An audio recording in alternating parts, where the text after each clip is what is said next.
"I've disciplined our daughter." Those were the words my husband proudly declared when I called to check on him while he was babysitting our 2-year-old daughter. "What do you mean?" He went on to explain that because she wouldn't stop crying, he had locked her out on the balcony. And then, if you can believe it, he'd gone off to play golf. We live on the 10th floor of an apartment building. I felt the blood drain from my face. That evening, when my husband returned home, he was in for a hellish surprise. Our daughter wasn't on the balcony, and when he peered over the railing, he saw the ground below stained a deep red. I met my husband, Tyler, through a mutual friend. He was 10 years my senior, but I was drawn to his seemingly nurturing nature. Tyler treated me like I was precious, and our relationship progressed smoothly from dating to marriage. Being with him was the happiest event of my life up to that point, and I never doubted that this happiness would continue. But that bliss was short-lived. A few months after we got married, Tyler started spending less and less time at home, always citing work as the reason. He'd come home after midnight every night, and sometimes he wouldn't come home for days without so much as a phone call. I knew from our dating days that being the president of his own company was demanding. But before we were married, he'd frequently ask me out on dates and was the type to send messages often, even when busy. So, I couldn't help but feel the stark difference after our marriage.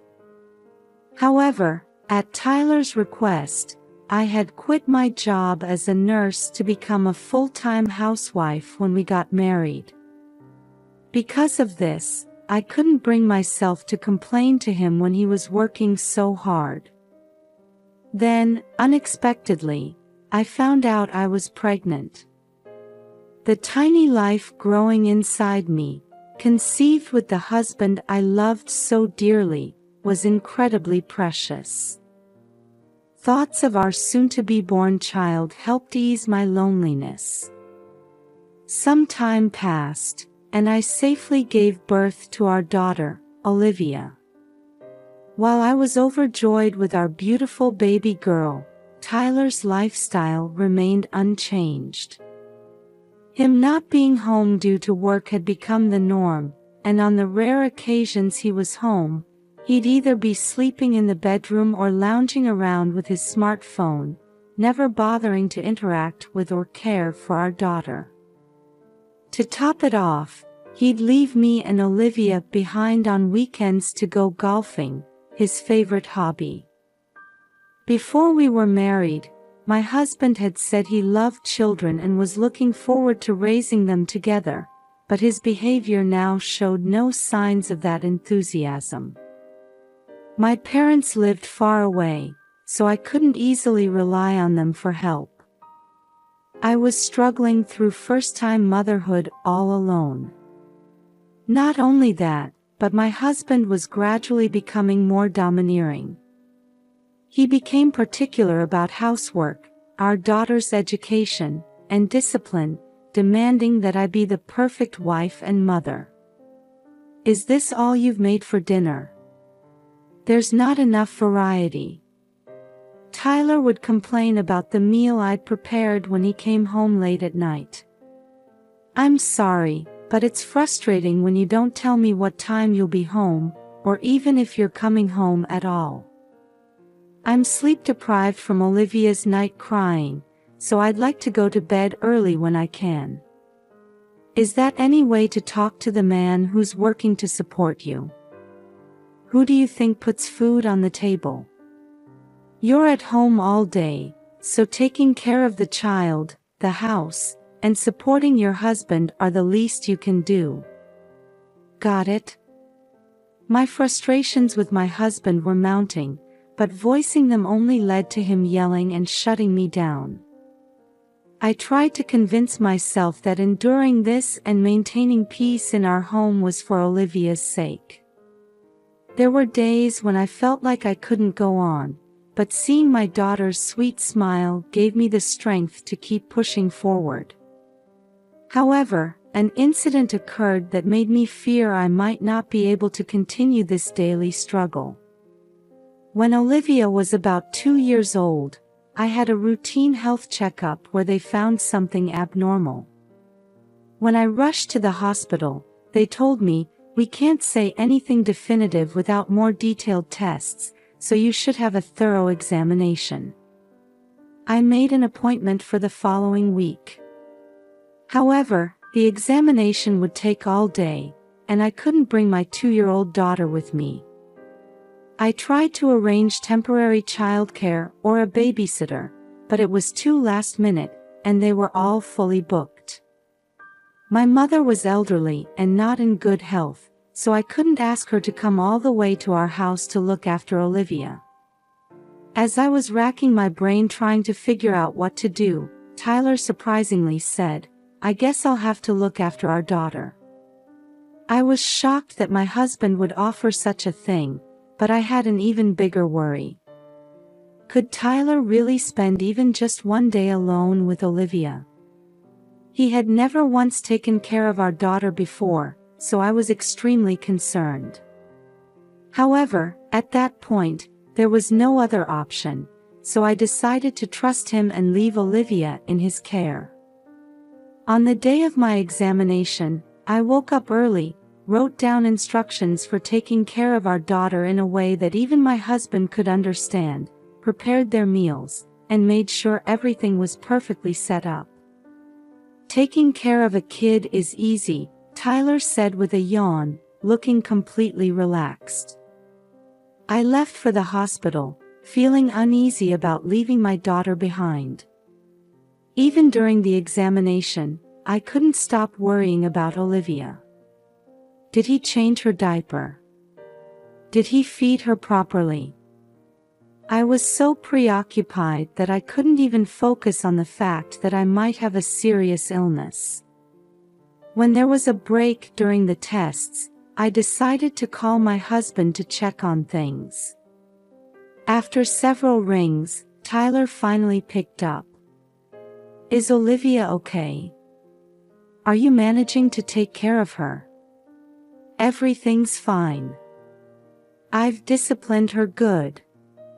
"What? What do you mean?" I immediately asked, not understanding what he was talking about.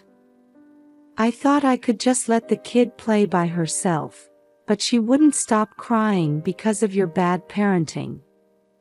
So I taught her a lesson by locking her out on the balcony." My husband proudly told me this outrageous thing. "What are you thinking? We live on the 10th floor. You're overreacting. This is all because you haven't disciplined her properly." I had so many things I wanted to say to Tyler, but Olivia's safety was the top priority. "Bring Olivia back inside right now." "I can't. I'm out right now. I'm busy. Bye."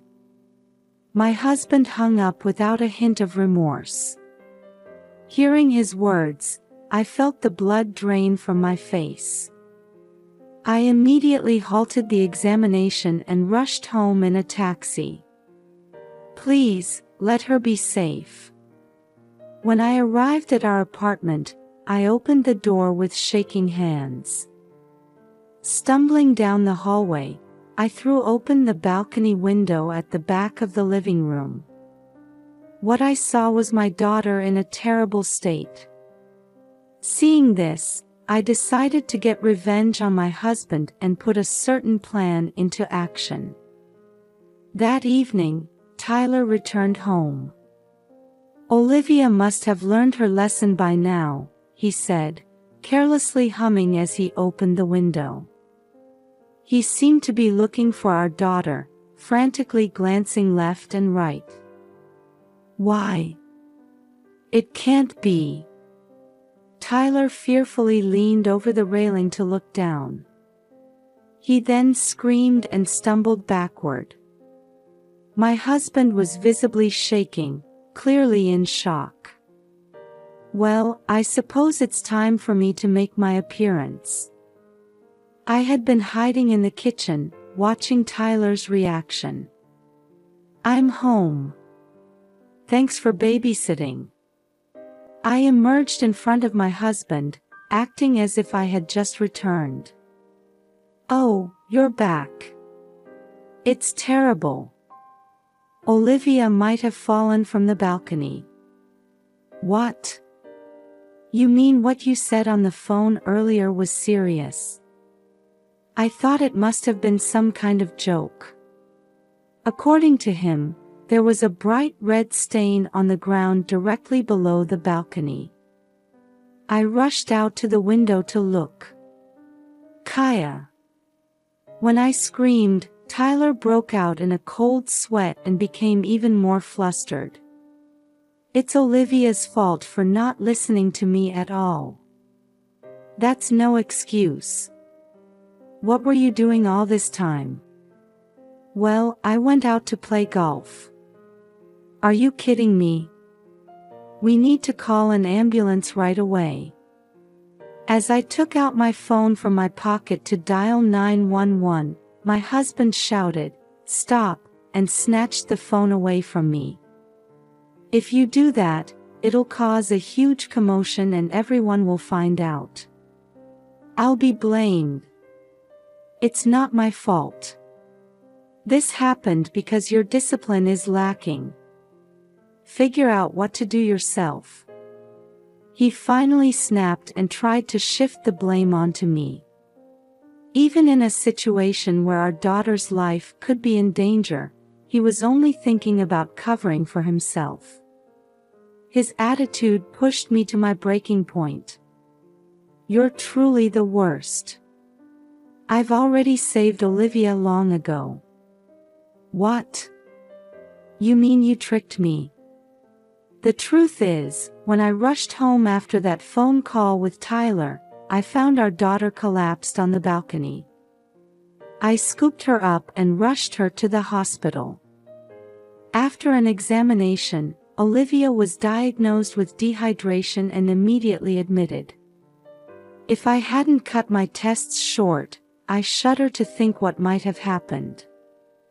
I wanted to see how my husband would react, so I had spread ketchup mixed with water on the ground below the balcony to make him think Olivia had fallen. Upon hearing my explanation, his face turned red with anger and he came at me. But I didn't flinch, glaring right back at him. Do you have any right to be angry? You abandoned our daughter to go have fun, didn't you? What do you mean? You went on a golf date with Amanda, didn't you? Wait a minute. How did you? To be honest, I had suspected my husband of cheating ever since shortly after our daughter was born, given how often he was away from home. Then, a certain person contacted me. She introduced herself as Amanda and said she worked at my husband's company. I started receiving persistent phone calls and messages from her saying, "Please break up with Tyler," which confirmed my suspicions about my husband's infidelity. I could have filed for divorce immediately if I wanted to, but our daughter was still very young at the time, so I felt I needed to prepare carefully. During this period, I had been gathering evidence of how terribly he had treated me and how utterly unhelpful he had been with childcare, all to ensure a favorable divorce settlement. Amanda kept trying to show me how lovey-dovey she and Tyler were. According to her, all those times I thought my husband was away for work were actually dates and trips with her. So, I assumed the errand he went out for after locking our daughter out was just another date with Amanda. Hearing my words, Tyler was clearly flustered, not knowing that Amanda had been in contact with me. "I have enough evidence of your affair. Please divorce me." I presented my husband with divorce papers, but he angrily refused, his face turning red. "Amanda is just a fling. It's ridiculous to divorce over something like that. And what about my social standing? I've been supporting you, so you should just shut up and do as I say." Tyler rattled off his one-sided arguments and started coming towards me. "You can't seriously think such selfish reasoning will work. Besides, I'm going to report how you treated Olivia this time." I confronted my husband, staring him down. But he just smirked at me, as if mocking my words. "Olivia ended up being fine, didn't she?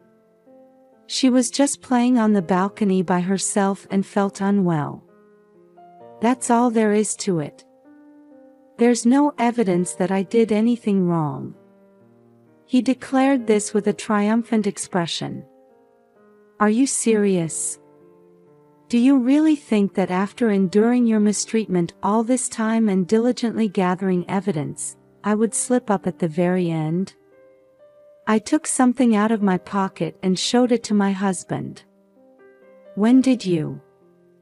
After taking our daughter to the hospital, I had hidden a voice recorder in my pocket, wanting to get some decisive testimony from my husband. I had recorded everything from the moment he came home until this very instant. "I'm planning to take this to the police. What you did to Olivia is a clear crime." Faced with my unwavering, stern attitude, my husband became visibly shaken, sweat beading on his forehead. "Please, anything but that. I was wrong. I'm sorry for everything." His attitude changed completely from moments ago, and Tyler uttered words of apology for the first time. He got down on his knees, begging me to forgive him. However, even seeing my husband in such a state didn't shake my resolve. How could I possibly forgive you for putting our precious daughter in danger? You're a failure both as a husband and as a parent. I looked down at Tyler, rejecting him with those words, and left the house to go to the police, leaving him behind. Afterward, my husband was questioned, and based on the evidence I submitted, he was arrested. This incident was covered in local news and on social media, causing his company to lose all credibility and go bankrupt. Both Tyler and Amanda lost their jobs as a result. Through my lawyer, I finalized the divorce from my husband and demanded $120,000 for alimony due to his infidelity and child support. Furthermore, I sued Amanda, his mistress, for $20,000 in damages. Olivia was able to leave the hospital without any issues and is now living a healthy life. I also underwent a thorough medical examination and was relieved to be given a clean bill of health. I've since returned to work as a nurse, and I'm looking forward to living freely and happily with my daughter from now